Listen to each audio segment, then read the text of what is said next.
Thank you. Please be seated.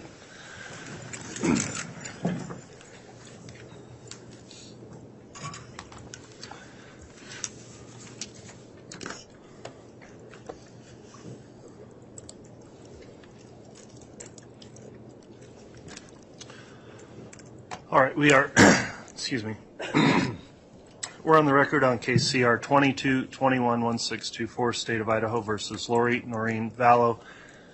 At this time, we have scheduled a jury instruction conference with counsel, the parties having both rested.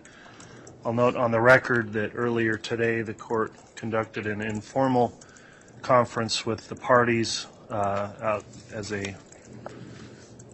we did take a stenographic record of those proceedings, and that was an informal jury instruction conference. We are now going on the record to look at final argument as to the proposed jury instructions. The prosecution's here present. The defense, as well as the defendant, is present in the courtroom. The jury is not present for these proceedings. The court would indicate the existing courtroom conduct orders are still in effect for this hearing, as well as the viewing locations and in this courtroom. At this time then, let me just inquire. We did redraft and sent the most updated version of jury instructions to counsel over the lunch break. I believe they've been received, and we'll go through them each at a time on the record. Did the state receive the new updated version of the jury instructions? Yes, Your Honor. All right. Has the defense received those as well? Yes. All right. Counsel, I'll note also we do have a draft version of the verdict form as well, which was just provided to counsel in paper copy. So at this time, we'll take up the instructions themselves. I'll note that the instructions 1 through 10 have previously been provided and read to the jurors. Those will be included in the jury instructions that will be provided to the jurors tomorrow morning. The court will go through and reread some of those instructions to be determined by the court as we go forward with the new instructions. So we'll take up starting at instruction number 11, and I'll just call through each of these on the record and indicate whether there's any objections or not. So on jury instruction number, what is now number 11, does the state have any objection to that as instruction as included in the draft? No, Your Honor, we do not. From the defense? No objection. All right, instruction 11 will be given. Jury instruction number 12, any objection from the state? No objection as to number 12. For the defense?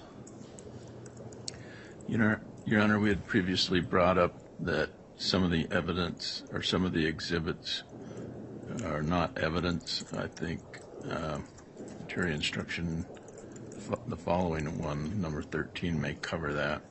But if the language in jury instruction number 12 needed to reflect that, was our request. All right, the court's considered that request, that some of the exhibits were for a limited purpose. The court does have an instruction on number 15 that addresses that. I did consider that objection and will overrule it. So instruction number 12, as it's been submitted, is going to be supplied by the court. Jury instruction number 13. Your Honor, the state would suggest one change to the last sentence. The defendant may be found guilty or not guilty on either or both of the offenses charged.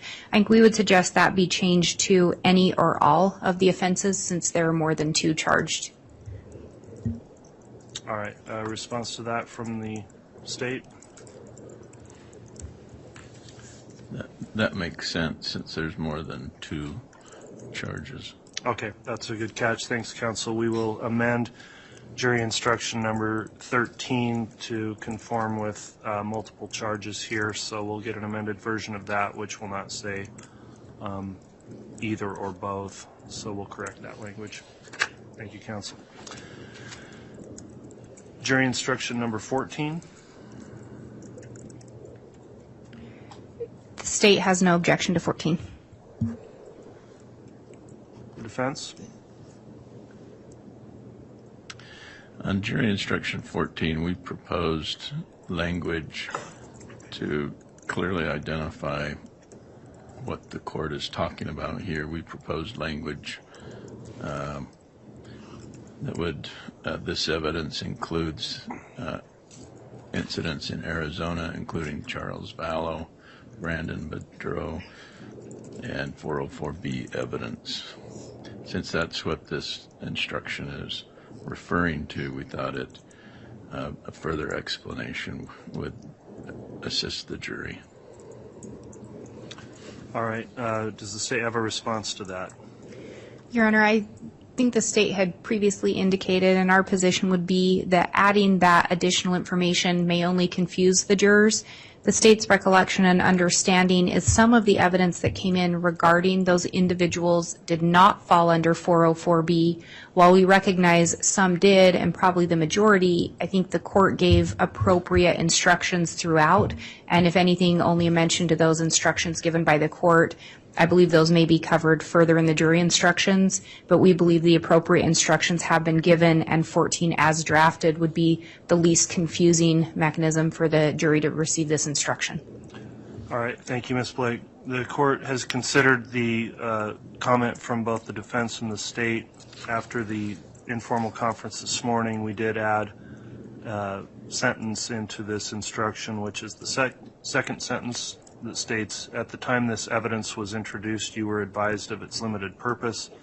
I think with that reference back to the advisement that occurred in court, as well as the remainder of this being a standard jury instruction that the court views as properly defining limited evidence as it relates to 404B, that continuing or ongoing objection will be overruled, and so this jury instruction number 14 is going to be given as it's indicated here in the draft. All right, on jury instruction number 15, I will note that we went in and took out 3 of the listed exhibits, which were summary exhibits, not demonstrative, and made that amendment during the since the last conference. And so with that in mind, does the state have any objection to 15 as it states now? No, Your Honor, no objection. From the defense? No objection. All right, 15 will be given. Instruction number 16.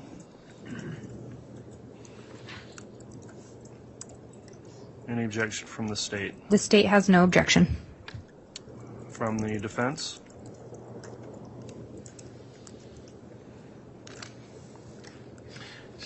Since there was another instruction on aiding and abetting, we asked the court to consider the other language of aiding and abetting, and since they may be not defined the same, we will lodge an objection.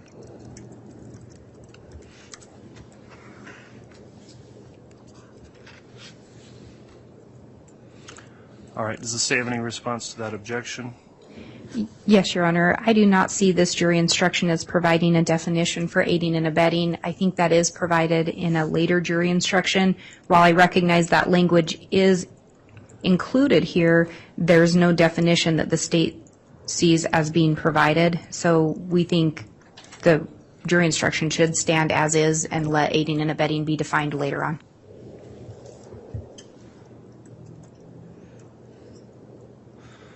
All right, the court's considered the objection, and I will overrule that and allow for this instruction to be provided, as there is going to be subsequent definition of aiding and abetting within the substantive instructions. So jury instruction number 16 will be given.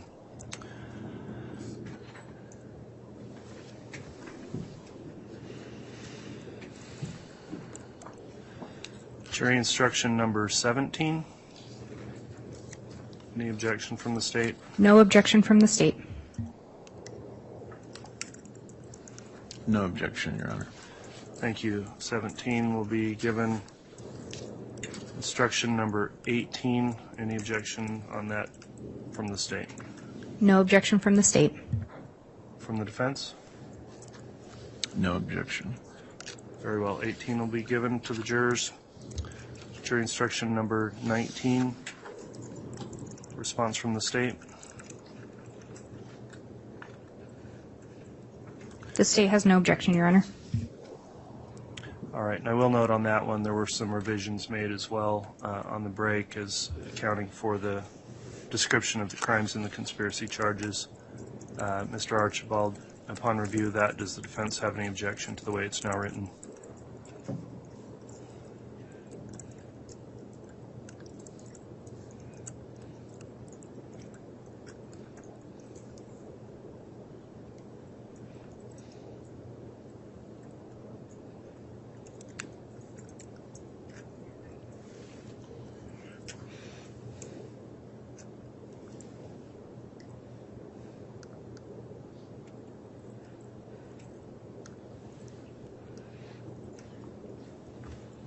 As it's alleged in the indictment, the grand jury combined first-degree murder and grand theft by deception into one count.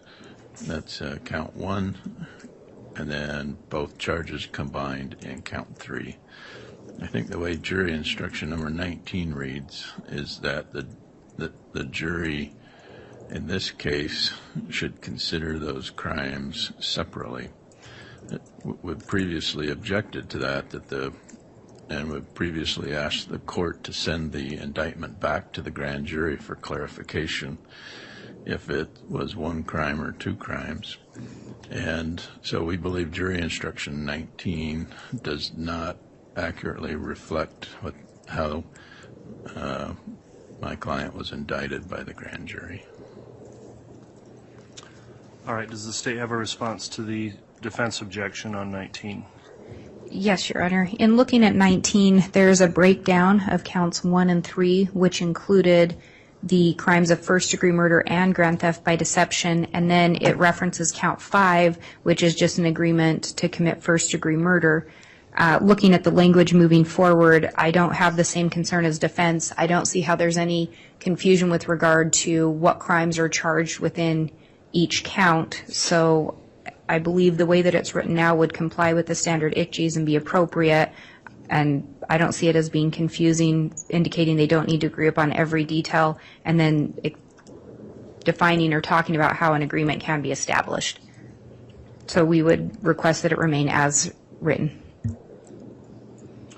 All right, the court did modify this instruction after the informal conference when the defense raised a concern about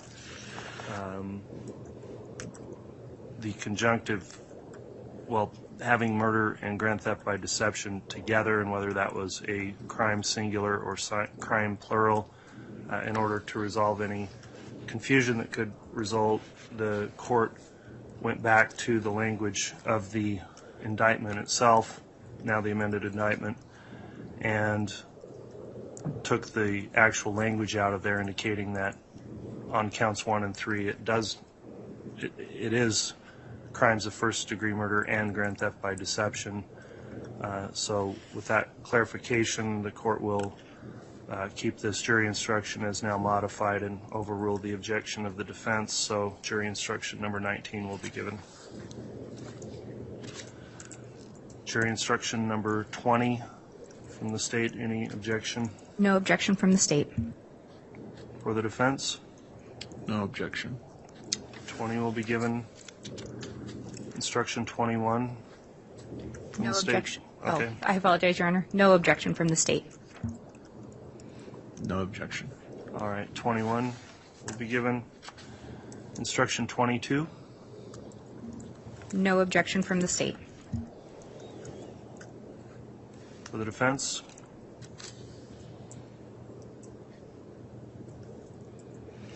No objection. Okay, 22 will come in.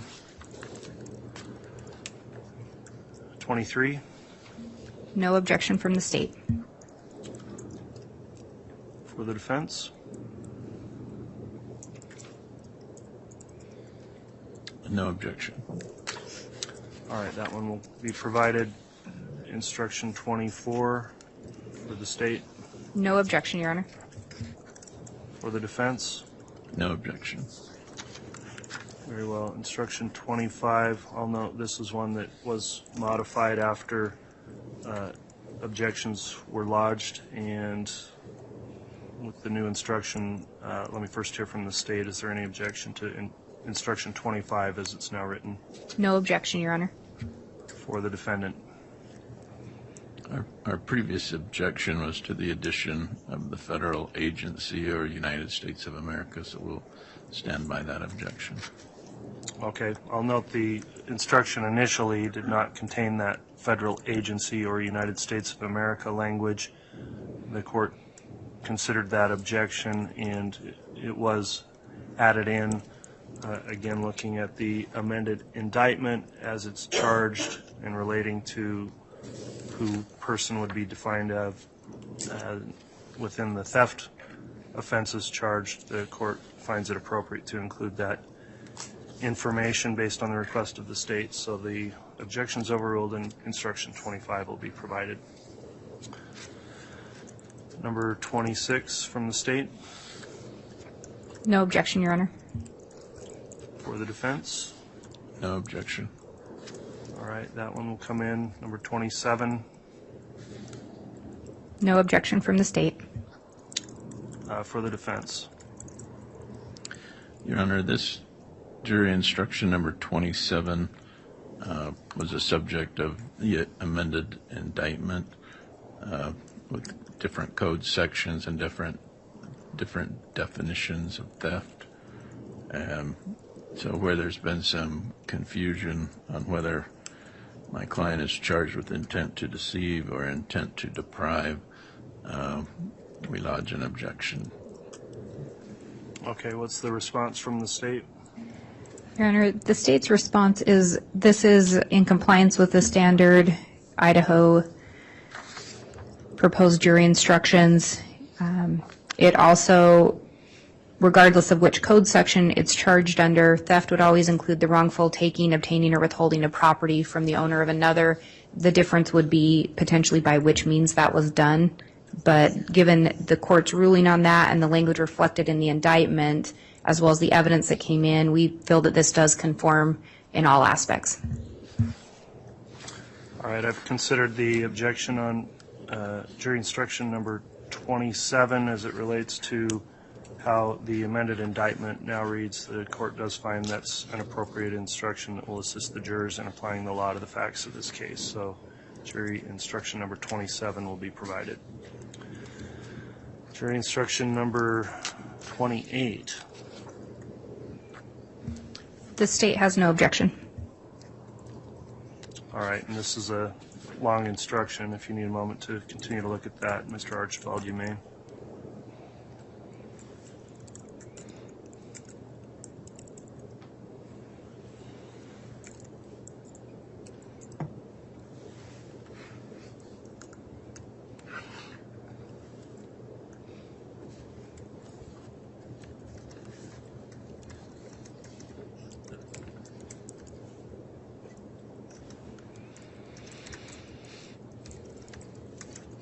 On jury instruction number 28,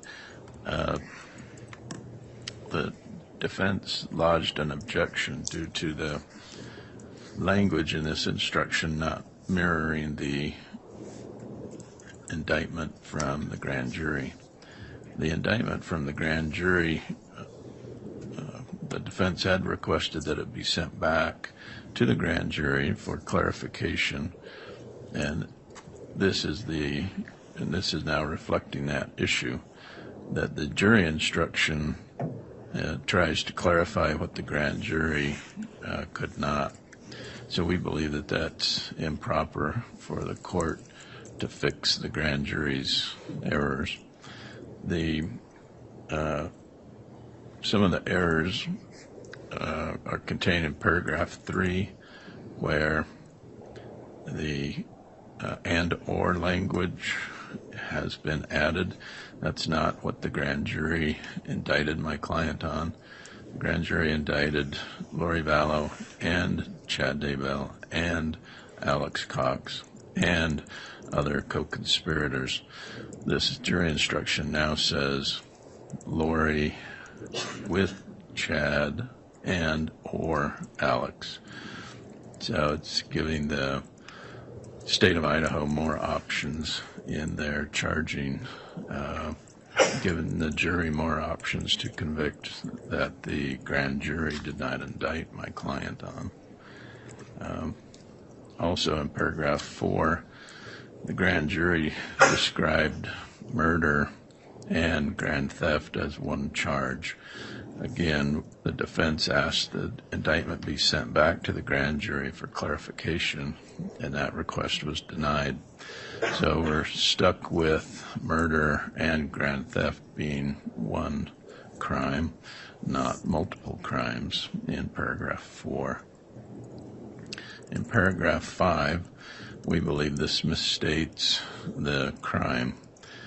Paragraph 5 of jury instruction number 28 says the defendant intended that at least one of the crimes would be committed. Again, we believe the grand jury indicted the defendant on one crime called murder and grand theft. And so because of those errors, we don't think that that this court should fix those errors at a jury instruction conference. So that's why we're objecting to jury instruction number 28. All right. Considered those objections, I'd like to hear a response from the state. Thank you, Your Honor. And I'll try to take them through the way defense did, because there were a couple different sections identified there. So first, looking at number 3, I think adding the and or clearly comports with the evidence presented. It's also, this is clearly a conspiracy charge, and in an earlier instruction, it specifically says an agreement between one or more persons does not require multiple persons to enter into that agreement. So considering that it comports with the crime of conspiracy as well as the evidence presented, I think that that is well within the court's discretion to do that, and that it would be appropriate, as well as complying with standard jury instructions. Looking at number 4, I don't see the same issue there that defense is pointing out. It clearly says to commit the crimes of murder in the first degree of Tylee Ryan and grand theft by deception.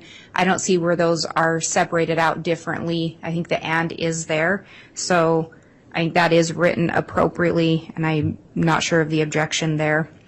With regard to number 5, I think that absolutely comports with the Idaho standard jury instruction. Again, I think it comports with evidence presented in this case and is appropriate. However, we would leave 5 within the discretion of the court for the court to make the determination, but we believe that they are appropriate as written and comply and comport with evidence and the Idaho standard jury instructions. All right. Thank you, Ms. Blake. This one, on paragraph 3, where it has an and or, I will agree with the state on that there are other instructions that cover that and the nature of a conspiracy where someone can, for example, enter later on.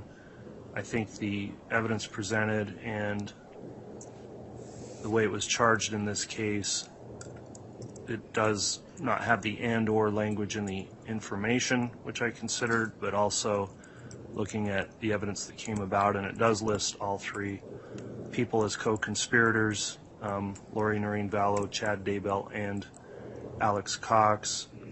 I think that given the other instructions that clarify how a conspiracy can be entered into, perhaps at different times, and also looking at the evidence of this case, that it would be appropriate to allow the jurors to consider the and or element of that as it relates to this charge. The paragraph 4, I think, does comport with the way the indictment now reads and has read, that it is a crime charge of first-degree murder and grand theft, and so it's got that conjunctive in there, combining them together essentially by using the word and. On 5, I do wonder if, because of the way it is charged, it wouldn't be more appropriate for it to read that the defendant intended that and take out at least one of, and have it read the defendant intended that the crimes would be committed.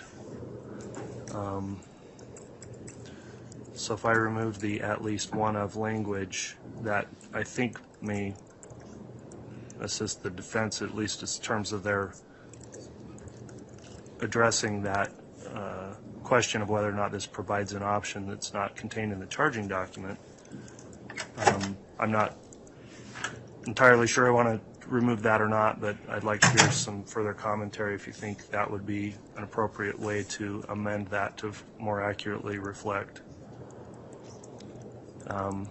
Mr. Archibald, any thoughts on that? If it read the defendant intended that the crimes would be committed, as to just paragraph 5, understanding you maintain your other objections, would that resolve that issue on 5? Yes, I think that if we struck at least one of, because the way that it's charged, it needs to be both. So the defendant intended that the crimes, again, crimes plural, I think the way that the grand jury charged it, they called first-degree murder and grand theft one crime. And so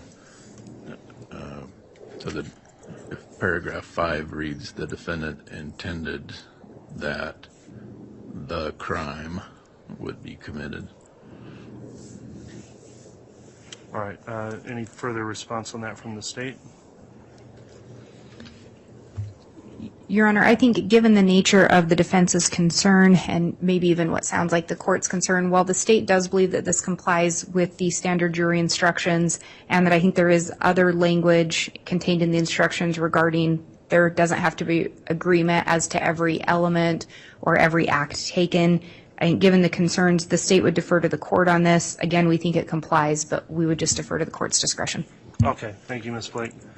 The court is going to amend that paragraph 5 so the at least one of language will come out. It will still say crimes plural, not singular, so it will read the defendant intended that the crimes would be committed, and we'll amend 28 to reflect that. Beyond that, any other further objections or comments on 28 from the defense? No, Your Honor. Okay. We will move on then to 29. And the state has no objection to 29. All right, from the defense?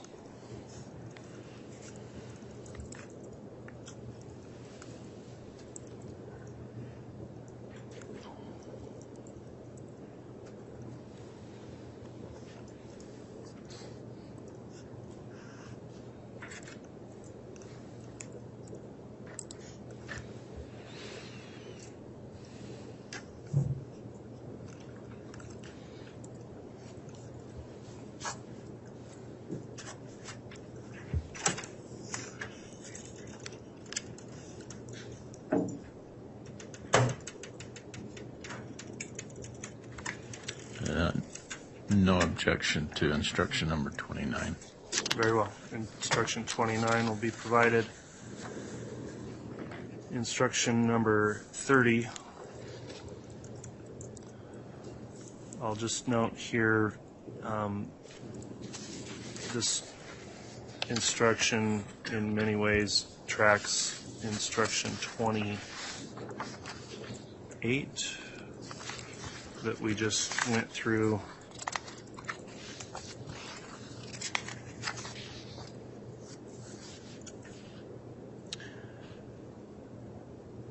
And so the court is going to, on paragraph 5 of 30, using the same logic that was on 28, take out the at least one of, and it will read, so paragraph 5 will read, the defendant intended that the crimes would be committed. And so with that amendment, I'll hear from the state whether you've got any objections to that or any other part of this. And Your Honor, I think we have the exact same comments on this that we would have on jury instruction 28. I'm anticipating the similar objections by defense. The state stands by our arguments that were previously put on the record. I think they are appropriate. Okay. From the defense, do you also incorporate the same argument she had on 28? Yes, Your Honor, that paragraph 3 does not appropriately reflect what my client was indicted on, and paragraph 5 as well misstates what we believe the law is. So those are our objections to instruction number 30. All right. For the same rationale as indicated in 28, I'll overrule those other objections. I will make the amendment to paragraph 5, taking out that at least one of language, and the other objections are overruled, so 30 will be amended in conformity with that and be provided. Instruction number 31. And Your Honor, just briefly on instruction number 30, just so that it mirrors 28, on that number 5, I know the court has indicated we're going to take out at least one of. On this one, there's an S in brackets, and on the last one, there was no S in brackets. The state doesn't care which way it's written, but just if we want to be consistent. Okay, and I'll intend to make that consistent, and it will read crimes without the bracket on the S.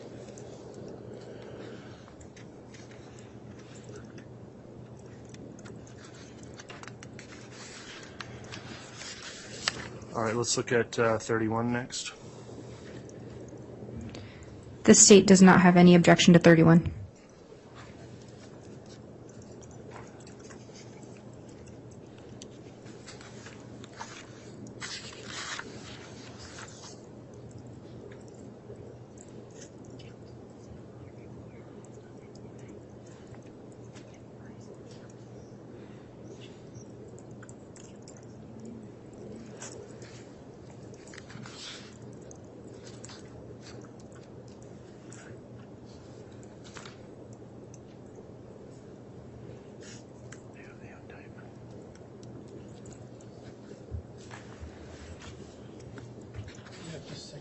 Yes, you may.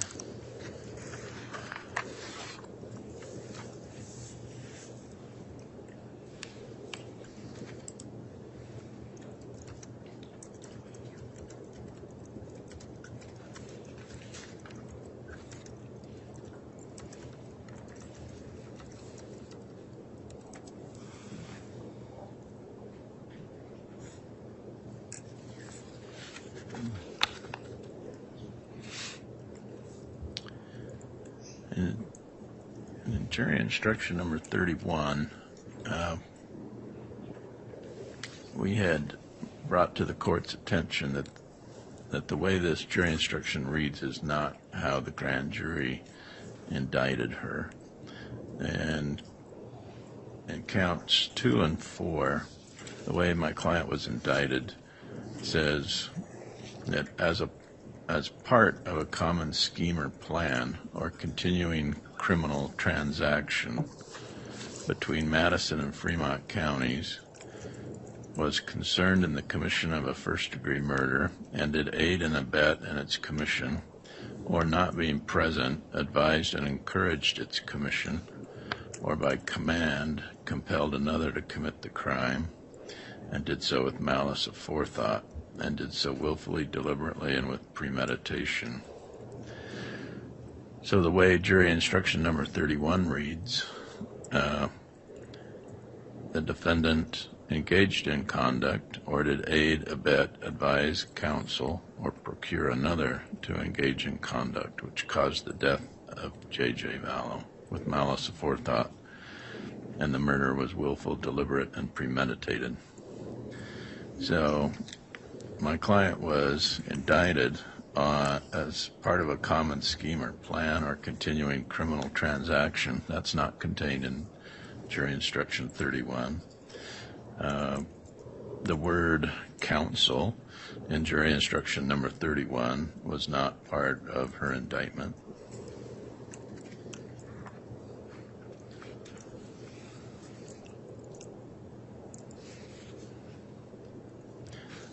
procure another is not, that's contained in jury instruction 31, is not part of her indictment.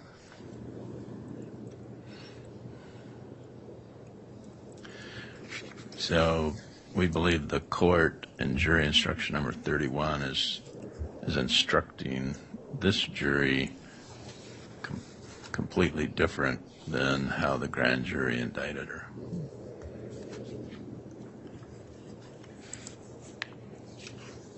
That would, these arguments would also go then to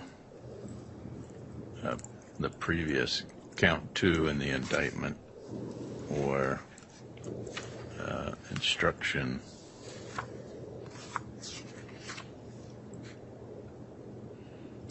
29. 29. Okay.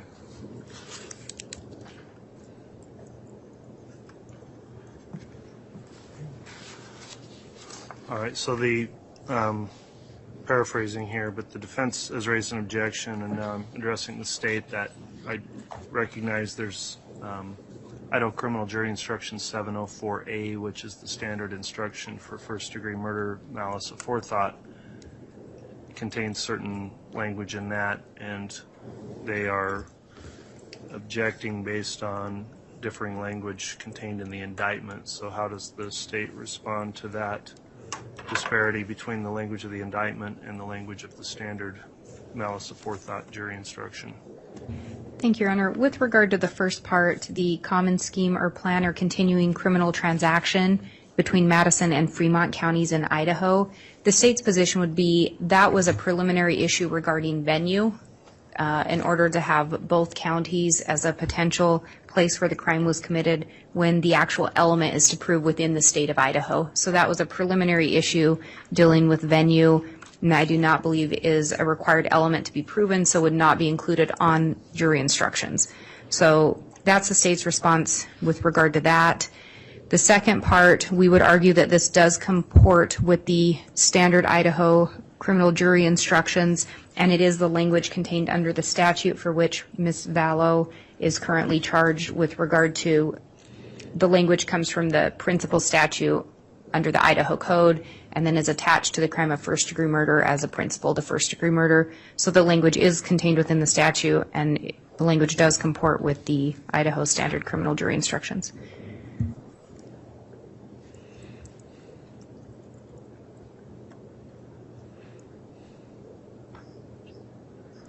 All right. Well, in terms of the first objection as the common scheme or plan or continuing criminal transaction, I'll overrule that objection based on the argument of the state that that goes more towards venue than any other substantive element of the crime. The second part of the objection, I had seen this and thought about it, and upon hearing argument, I do think there's further concern that needs to be discussed about some language that is in the standard instruction but not in the indictment, and that is the terms counsel and procure, because the indictment talks about advised, encouraged, or by command compelled another. Doesn't have any counsel or procure language, and I guess I'd like to hear a response from the state as to whether it would be appropriate to include those terms when they're not in the indictment. Yes, Your Honor, and I was just comparing the exact language of the indictment with the language in the jury instruction. So we do have the did aid and abet, which is contained in both. We do have the not being present advised and encouraged its commission. So I guess if we are going to make the changes, I would recommend or propose that it be changed to advised and encouraged its commission. Then we do have or by command compelled another to commit the crime. And so I think if the court were to consider taking out counsel or procured, then we would ask that the language be modified to have it be advised and or encouraged its commission, or by command compelled another to commit the crime, and include that in here. Because I do think when we have procure another, I think that is essentially synonymous with commanding or compelling another to do it. If the court wanted to change the language to reflect the indictment, I think we could do that, but we would object to it just being completely taken out. And I think the counsel is covered by encouraging its commission. So I think if you counsel or encourage another, I think those could also be synonymous. But again, if the court is to modify it, we would ask that we include those additional terms then. All right. Any final argument as to those terms from the defense? No, Your Honor. Okay. On instruction number 31, then the court is going to take those arguments under advisement, and if any further edits are made to that, changing the instruction, will advise counsel and consider the matter submitted. The court will determine whether or not there should be some modification based on the arguments as it relates to paragraph 3 of instruction number 31, and also incorporating that same rationale and the objection made on 29, the court may also consider editing paragraph 3 of 29 for the same reason that's been raised by the defense. So if it's changed, we'll advise counsel before the final jury instructions are given to the jurors. All right, let's move on then to instruction number 32. The state has no objection.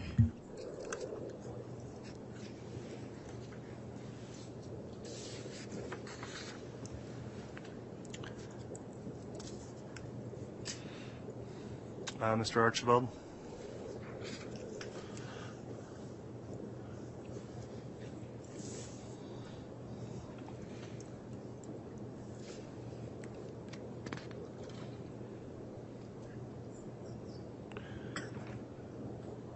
I do see an edit I'm going to make, counsel, on paragraph 4, that to commit the crimes of, we will make that a singular crime. I think that was a carryover from the other conspiracy counts. So in instruction number 32, we previously objected to paragraph 3. The indictment indicates Chad Daybell, Lori Vallow, and Alex Cox. Paragraph 3 in this instruction says Lori Vallow, Chad Daybell, and or Alex Cox. So we believe that this instruction gives more options for conviction as to other than how she was indicted. So the and or language as proposed by the state, we believe, is not reflective in the indictment. The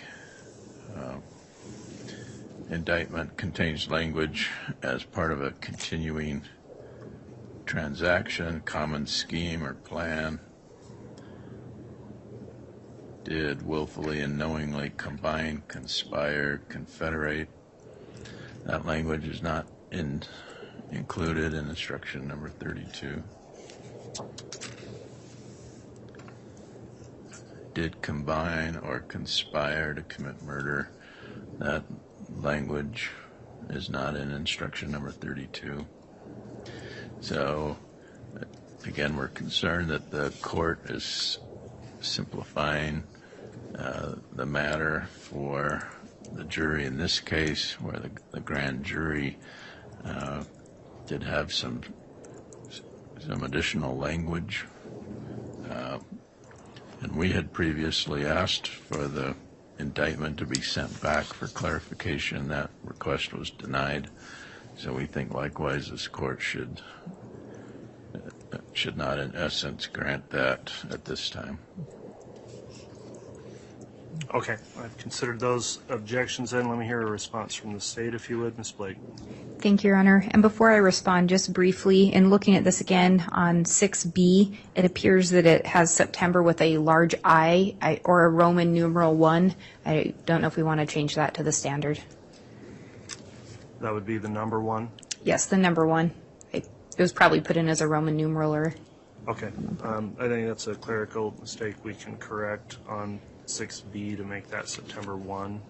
I just didn't want to forget. And then with regard to the response, as the state has previously indicated on that or it does comport with the evidence submitted in this trial. It comports with also the previous instruction given regarding a conspiracy and that it can be one or more persons. So we do believe that that is an appropriate jury instruction with regard to that or. In response to defense's position that this does not contain all of the language from the indictment, it would be the state's position that this does comport with the Idaho Standard Criminal Jury Instruction. In addition, there was mention that it may be oversimplifying. It would be the state's position part of jury instructions would be to simplify or make things not confusing for the jurors, and where it does comport with the standard jury instruction and it comports with evidence presented, I think it would be an appropriate instruction to be given as written. So for those reasons, the state would ask that it remain as in its current form. All right. I've considered the objections there on the and/or language as has been previously ruled on the counts 1 and 3 conspiracy counts. The court does find that the additional instruction relating to conspiracy would allow for the and/or language, although that's not what's in the the indictment. It does comport with evidence that was presented in the case, as well as the law as it relates to applying the law to the facts of this case with the conspiracy definitions. So the objection's overruled on that. The paragraph 4, the court will take the S off the crimes and make that singular. We'll modify paragraph 6B to be a number 1 instead of a Roman numeral 1. Fix that as well. The court's considered the additional objections lodged by the defense on instruction number 32 and will overrule those objections as previously stated on the other conspiracy counts that were argued earlier. Let's next look at instruction number 33. No objection from the state. From the defense.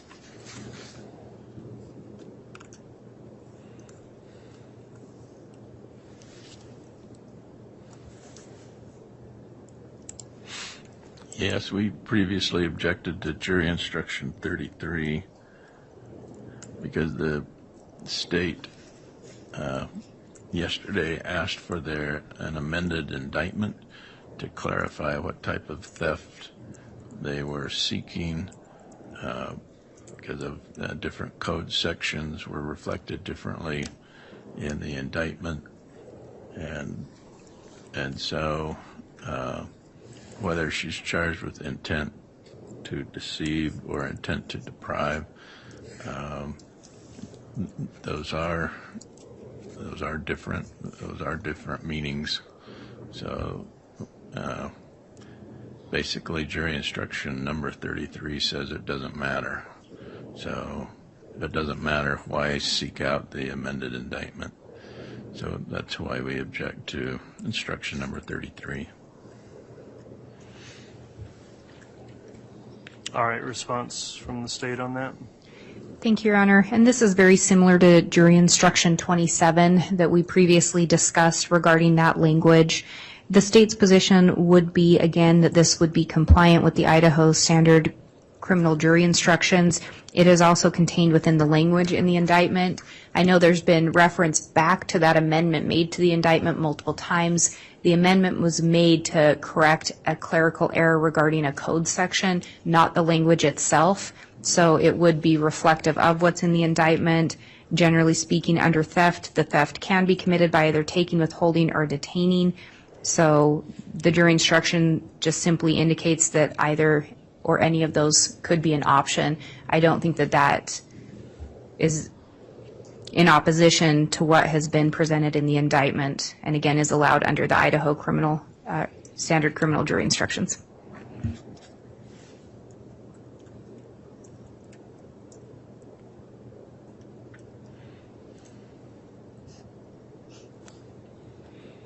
All right, I'm just rereading this instruction.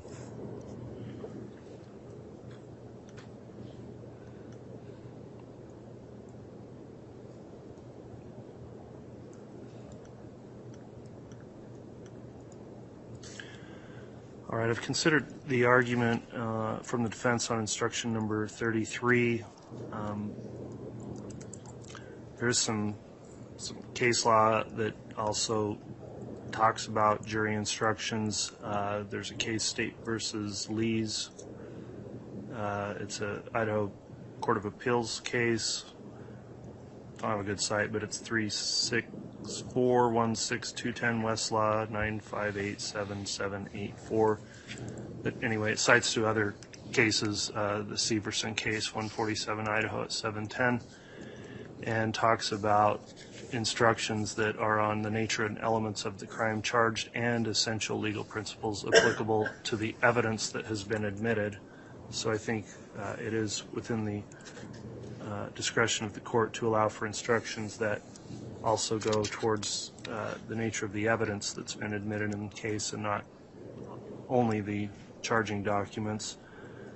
I'll also note that in this instruction, this is specific to count 7, which is the grand theft charge, which was not. Let me review that. I think on that.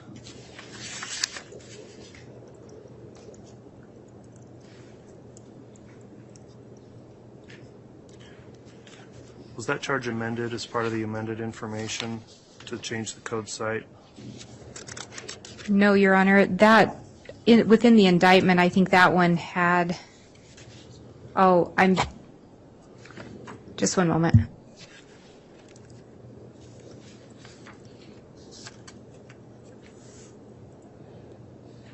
It does have the 24032A code site. Yes, I'm looking at the amended indictment as if it were the original, so I apologize, Your Honor. I was double checking that. It was amended, but I would note the language in there has always contained the by deceit with intent to deprive another, and then it goes on to eventually say wrongfully take, obtain, or withhold, and I believe that that is indicative of the same language within the jury instruction. All right. Well, having considered that in the language of the indictment, the court finds that instruction 33 is a proper and standard jury instruction also from the Idaho criminal jury instructions and would apply given the evidence that's been admitted in this case to help instruct the jury to appropriately apply the law to the facts of this case. So instruction number 33 will be given. Let's next look at instruction number 34. The state has no objection, Your Honor. All right, from the defense.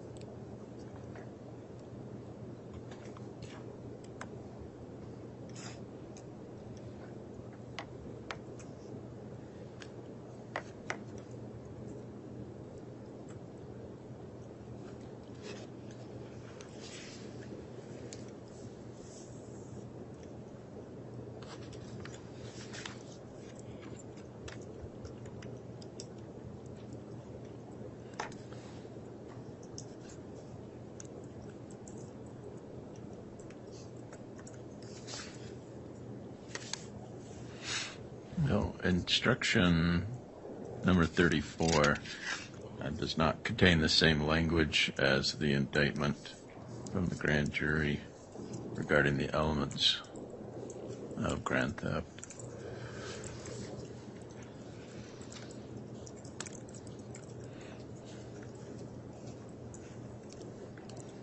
All right, what's the response from the state? Your Honor, the state's position is this would conform with the evidence that was presented at trial, and it also conforms with the Idaho standard criminal jury instructions. In looking at it, again, it does have that common scheme or plan language that, again, as the state had indicated, dealt with the venue issue, which is a preliminary matter, and we believe that the language and what's charged does comport with what is in the jury instruction, although it may have different language that it comports.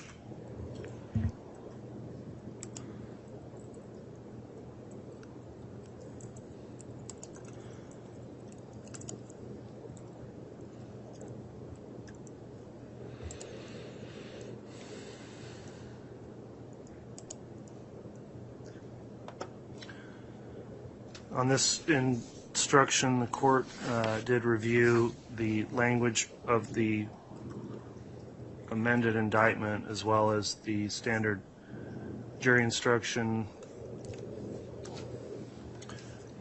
which was Idaho Criminal Jury Instruction 543, and went through to make sure that all of the appropriate elements of that offense are contained in the instruction. It's the way the statutes set it out for the theft statutes. They're kind of mixed in between the types of theft by deception, and then you have to go to the definition section above that also. And so looking through that, the standard instruction 543 pulls those things together to cover the elements. So because this is based on the 543 instruction and having confirmed the language in the indictment, the court does find that the instruction properly instructs the jurors as to both the elements of the offense as well as comports with the evidence that's been admitted in the case for the jury to consider. So considering all that, the court will overrule the objection of the defense, and jury instruction number 34 will be provided. Let's next look at instruction number 35. The state has no objection. Well, and we can the discuss, instruction. there is also this gets to the verdict form. So once this is completed, we'll include we'll include the content of the verdict form will be part of instruction 35, but of course there will only be a single verdict form that will be provided to the jurors for the presiding officer to sign. The court did submit a proposed copy of a verdict form, so since we're on this instruction now that would contain the sample verdict, if you have any comments relating to the proposed verdict form, let's take those up along with instruction number 35. So starting with the state, do you have any comments on the verdict form? Yes, Your Honor. With regard to question number 2, we would propose that the and grand theft by deception with the question and grand theft by deception be removed. And with regard to question number 4, similarly, we would request that and grand theft by deception be removed on that one. And then same on question number 5, the and grand theft by deception be removed.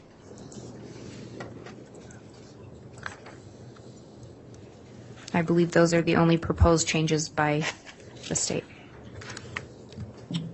All right, and then for the contents of instruction 35, any objections to the way that reads, short of the verdict form? No objection to the way the instruction reads. All right, and looking at, I'll hear from the defense here in a minute, but that does need to be corrected. The grand theft by deception language that's not part of the charges will be removed on those verdict forms. We'll get another proposed verdict form to you before it's provided to the jurors in the morning, and make those amendments on that verdict form. Let me hear from the defense now, noting those changes that will be made on the verdict form to comport with the charging language of the indictment. Do you have any comments, Mr. Archibald?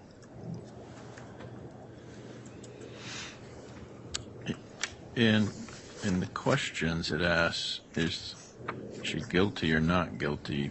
And then the check of the boxes is not guilty or guilty. So those kind of seem backwards if they're going to be consistent. So that's all I'd note in question, well, all 6 questions. The question is she guilty or not guilty? But then when you check the boxes, it says not guilty or guilty, so it's just switched. So we'd ask that the questions say not guilty or guilty to be consistent with the boxes that they check. Okay. We're going to redraft the verdict form will take out those. I agree, it makes sense to have some uniformity between how the language reads versus the options below. So we'll incorporate those changes as well. We'll get you a proposed revised verdict form by the end of today, and if you have any further questions on it, I'll allow any comments on that before the jurors are brought in and provided the final instructions tomorrow morning. And then we also had a question about accessory after the fact. Okay, I'll take that up.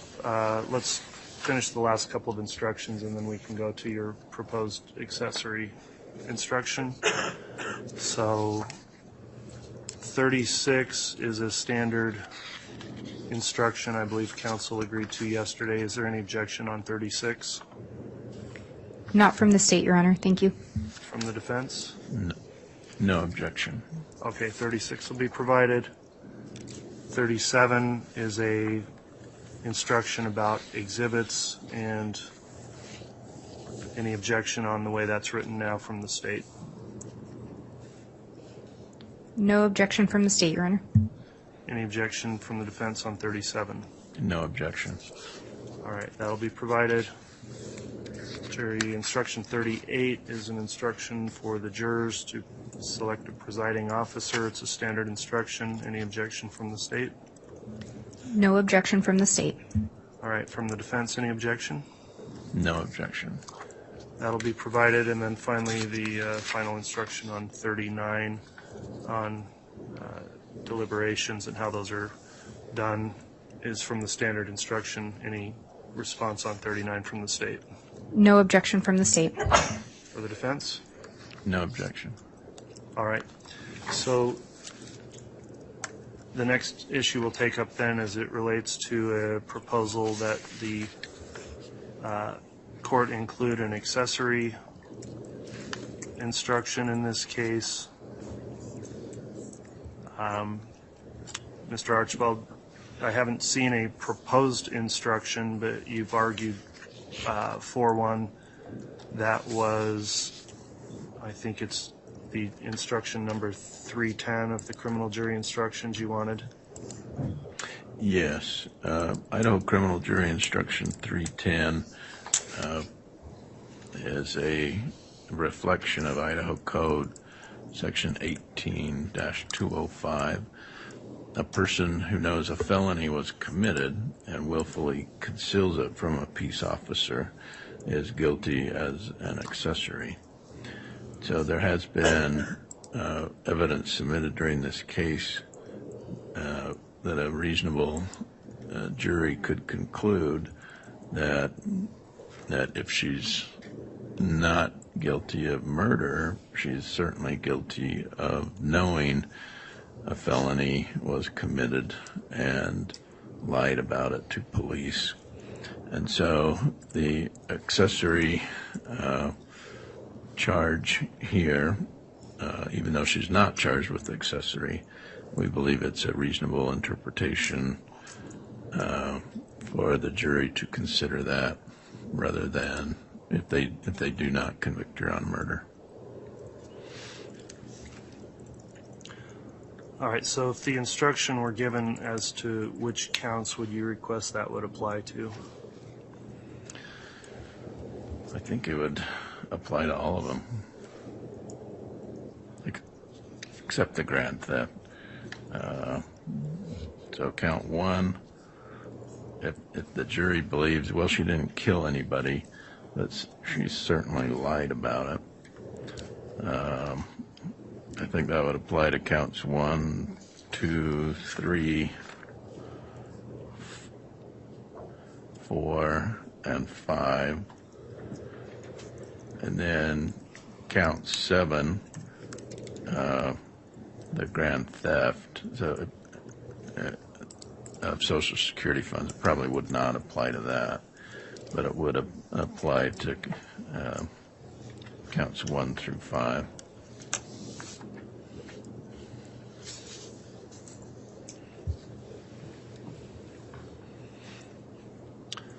All right, I'd like to hear some response then from the state on whether or not in instruction in conformity with criminal jury instruction 310 would be appropriate in the case. Thank you, Your Honor. The state's position is that it would not be appropriate. Essentially, it's being requested as a lesser included offense instruction for several of the counts here. In looking at Rome v. State 164 Idaho 407, that's an Idaho Supreme Court case from 2018. When we look at the language in that, it's a little bit different of specifically what was being determined. In that one, they were attempting to include accessory after the fact as a lesser included of an aiding and abetting, but that would lead into a jury instruction providing that you don't consider the differences necessarily between aiding and abetting and principles with certain things. But the bigger part of it, I think, and what we would indicate is that one offense is not considered a lesser included of another unless it is necessarily so under the statutory definition of the crime.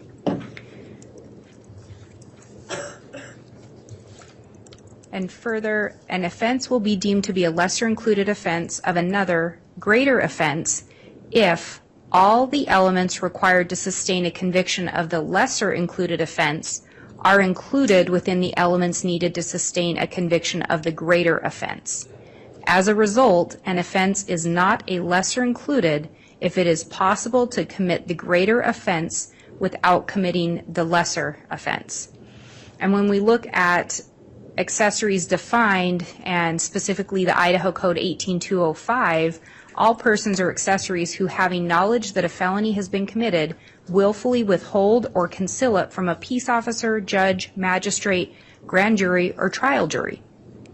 In no way are those elements required to prove conspiracy to commit first-degree murder and grand theft. They're not required to prove conspiracy to commit murder, or they're not contained within those elements. And they are not required for grand theft, which I think the defense has recognized that. And they are not required to prove first-degree murder, and especially under the theory of a principle. In no way is there an element that a person having knowledge, withhold, or conceal that as a requirement to prove one of the greater offenses. So if we follow the rationale of the Idaho Supreme Court in Rome v. State, accessory after the fact would not be an appropriate lesser included. So to include that instruction would only confuse the jury. In addition, when we look at 310, there's actually a comment there indicating that it shouldn't just stand alone without more. And if I may have just one moment. Yes.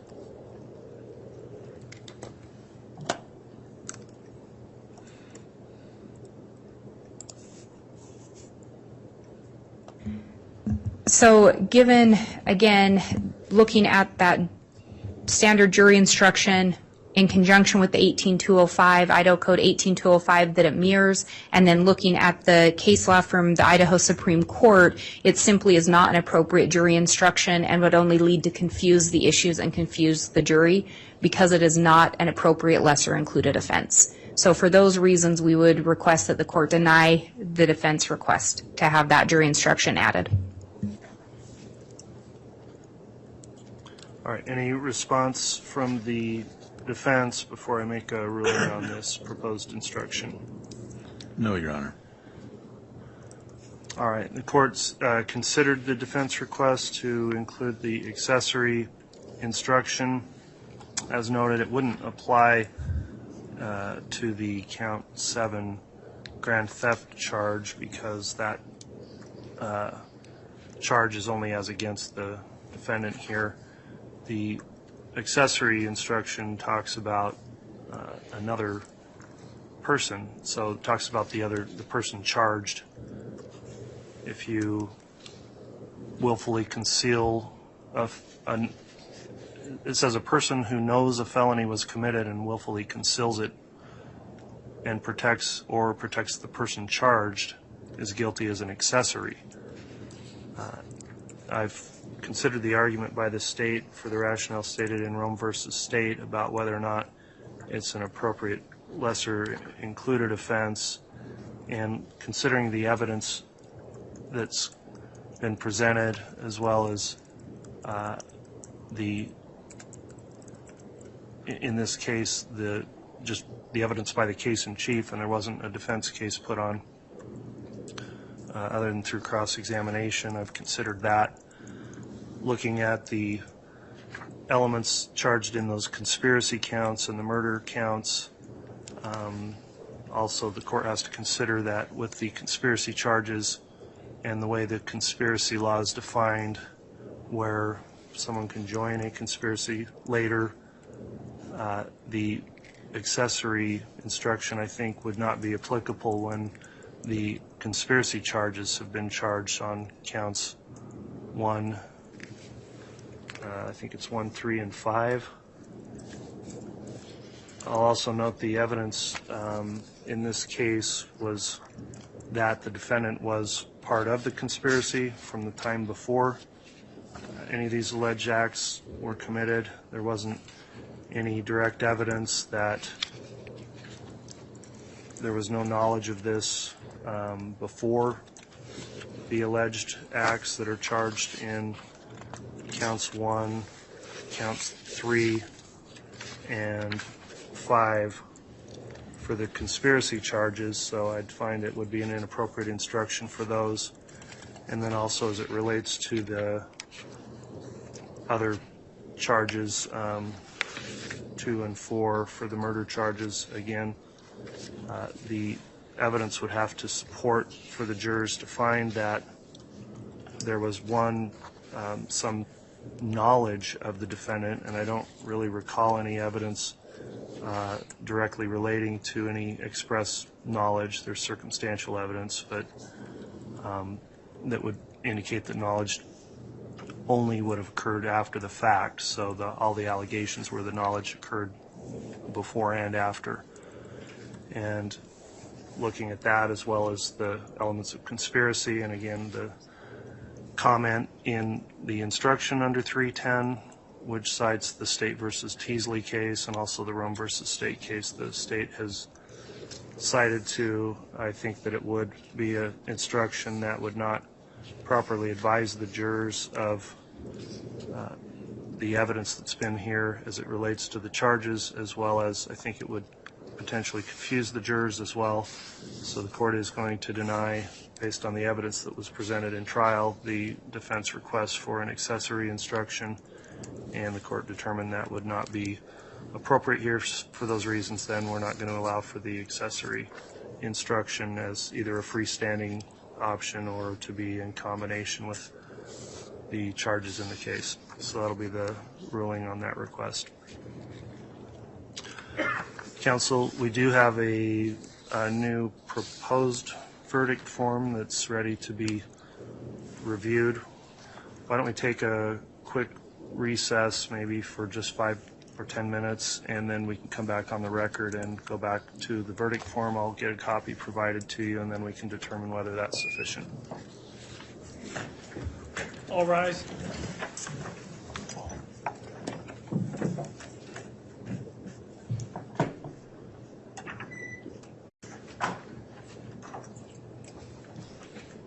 Thank you. Please be seated.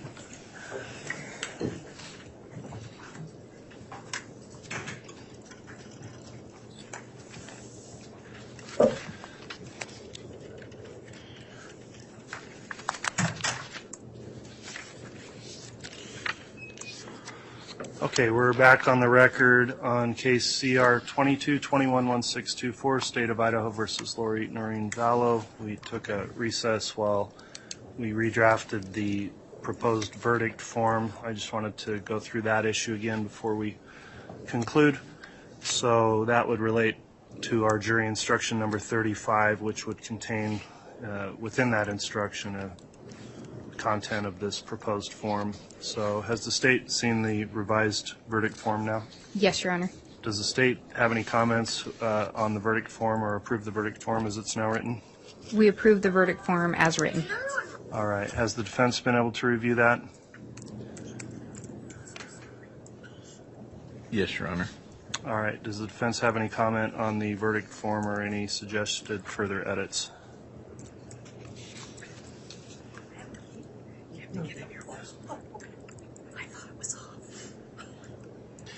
You know, just reading the verdict form, it sure seems like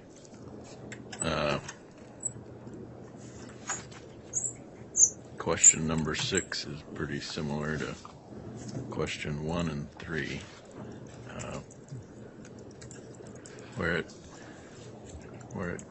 where they all contain the same charge of grand theft. All right, the counts are as set forth in the in the indictment. So 6 is a question as it relates to count 7 of the indictment, which is the grand theft charge. So that's my only observation. I realize that's how they charged it. All right. Understood. So, counsel, the court will intend to provide that as incorporated in that instruction 35. If there's any other revisions or rulings, the court will put up those on the record in the morning before our closing arguments. The court also will, before the jury comes in, plan on finalizing the ruling on the Criminal Rule 29 motion that was argued and taken under advisement. And then we will, assuming that allows us to move forward with closings. If so, then we'll have closings starting tomorrow morning. Is there anything else we need to bring up? One other point, actually, I wanted to mention, counsel. On the information, which will be the amended, I'm sorry, I keep saying information, but it's the indictment.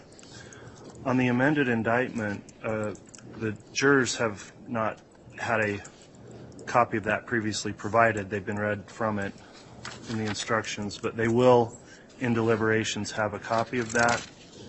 The court would intend to redact out the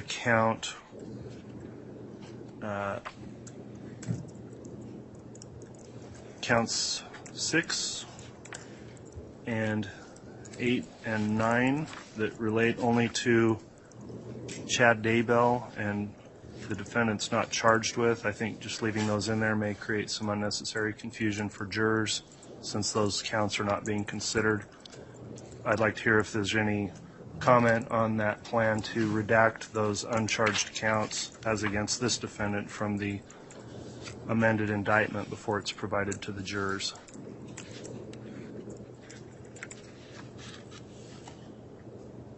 Your Honor, the state wouldn't have an objection to that. I guess the only thing that I would indicate is I'm not sure if those are going to show as redacted or if the court is considering renumbering the indictment counts in order to match up with the questions, because the verdict form will have a different number associated with it than the indictment will by redacting out those counts. So that would be the only concern at all, is if we could agree to potentially modify that for purposes of handing it to the jury, just those count numbers to match up with the question numbers. Yeah, in thinking through that, I think what we would do is simply, physically redact a copy of the indictment by removing that with a notation so the jurors understand it was redacted by the court, so they don't wonder why that's blacked off of there. The counts would remain the same as they are in the instructions and as they are in the indictment, so it would track with what we've already put together. So I think that would alleviate that concern. Does the defense have any objection to the redaction of the Chad Daybell counts in the indictment? Would the court also delete his name from the indictment in the title?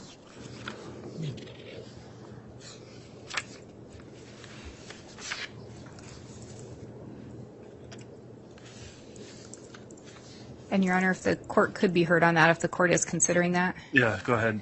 I think that would only confuse the issue and confuse the jurors, because then they're going to see missing counts and wonder why. I think with his name on there, they may be able to piece it together easier. So if we're going to modify the indictment that much, I wonder if it wouldn't be cleaner then to just have an amended indictment approved for handing to the jury where we only have her name and then we number the counts to match up with the questions. Because as it is now, the counts won't completely match up with the questions on the verdict form, which I think could be confusing. And then if we take his name off and we just have blanked out spaces. Well, I don't think there's going to be any change of the numbering. If we're just blocking off what's already in the indictment. So, But I believe we'd be taking off count 6, and so if we take off count 6, then question 6 will actually end up referring to count 7 in the indictment. And that's I don't the know. way, but that's the way it's written in the verdict form. It says in regards to count 7 of the indictment. It just said question 6, though. Yeah. So I think that was the only concern. Okay. Yeah, we'll make sure the verdict form corresponds, as well as the counts in the jury instructions, to what's just in the indictment. That suggestion by the defense to remove the name also on the caption, I think, is a well-taken point to avoid any further confusion. Obviously, the name would remain in there, that because the case being tried is not his case, and so I think it should be removed just from that part of the caption. However, his name would remain in, like, the preliminary statement before count 1 and other counts that are charged, so the conspiracies under count 1, his name within the other counts 2 and 3. So I do think, for purposes of clarifying the record, that coming off of the caption there is also appropriate. So the court will get for counsel a copy of that redacted indictment and have that submitted to you before it's provided to the jurors also, before we start with argument tomorrow morning. All right, counsel, thanks for your time. Is there anything else we need to bring up then this afternoon from the state? Not from the state, Your Honor. Thank you. All right, thank you. Anything from the defense? No, Your Honor. Okay, thanks. We'll be in recess till tomorrow morning.